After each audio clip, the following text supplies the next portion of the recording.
Dare कोई नहीं। मुस्कुराने की क्षमता ईश्वर की तरफ से इंसान को दिए गए सबसे बड़े उपहारों में से एक है।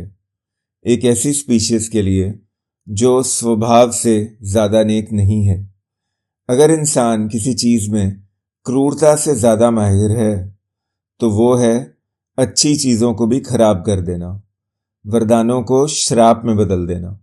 जैसे कि रैट। रैट के बारे में सबसे पहले जो चीज नजर आती थी वो थी उसकी स्माइल।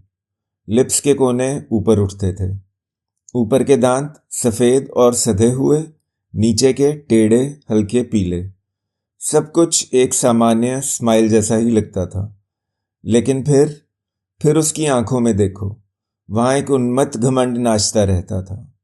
एक ऐसा घमंड जो हर चीज को बिगाड़ देता था। जो मुस्कान नॉर्मल लग सकती थी वह अचानक चिकनी, गंदी, बेचैन करने वाली हो जाती थी। और ये एरोगेंस सिर्फ उसकी आंखों तक सीमित नहीं थी, वो पूरे अस्तित्व से ऑफेंड करता था। अपने बैठने के ढंग से, अपनी मौजूदगी से, अपनी एनर्जी से। उसके भीतर कुछ भूखा था, बेहद भूखा। अब आप पूछ सकते हैं, एक कैफे में बैठे आदमी का भूखा होना क्या गलत है? सवाल सही है, लॉजिकल भी है। लेकिन रैट की भूख सिर्फ खाने तक सीमित नहीं थी। रैट ओकवुड बुक कैफे का स्थायी हिस्सा था।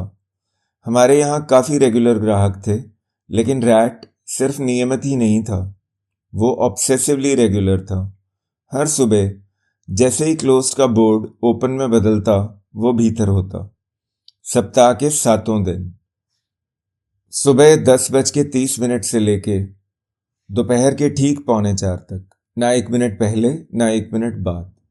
उसके पास दर्जन भर से ज्यादा महंगी गाड़ियां थी। BMW, Mercedes, Audi, Porsche, Bentley, यहां तक कि फैंटम और हमर भी। वो हमेशा आलीशान गाड़ी लाता, और वही पार्किंग स्लॉट जो खास तौर पर उसके लिए रिजर्व्ड रखा जाता था, वहीं पार्क करता। वो खुद ड्राइव करता था। शायद उसे लगता था कि ड्राइवर रखने से उसका अपना प्रदर्शन फीका पड़ जाएगा। वो हाथ जेब में डाले सीटी बजाता हुआ अंदर आता और सीधे जाकर वही सीट लेता जो कैफे की सबसे अच्छी सीट थी। एक्सेल लेक की ओर खुलती बड़ी खिड़की के सामने नीला पानी, लेजीली फ्लोटिंग सेलबोट्स, सनबेदिंग ब्यूटीज। एक आदर्श व्यू, रैट का पर्सनल व्यू। उस आदमी को लेकर कई कहानियां थीं। ओकवुड में हर कोई उसका असली नाम जानता था, उसकी दौलत, उसका काम। लेकिन कोई उससे बात नहीं करता था, या यूं कहें वो किसी से बात नहीं करता था, हमारे सिवा, यानी हम सर्वर लड़कियों के सिवा। आप शायद सोच रहे होंगे कि rat as good as it gets film वाले जैक निकल्सन जैसा आदमी था। हाँ, ऊपरी तौर पर कुछ सिमिलैरिटीज थीं, लेकिन अंतर ज्यादा गहरा था।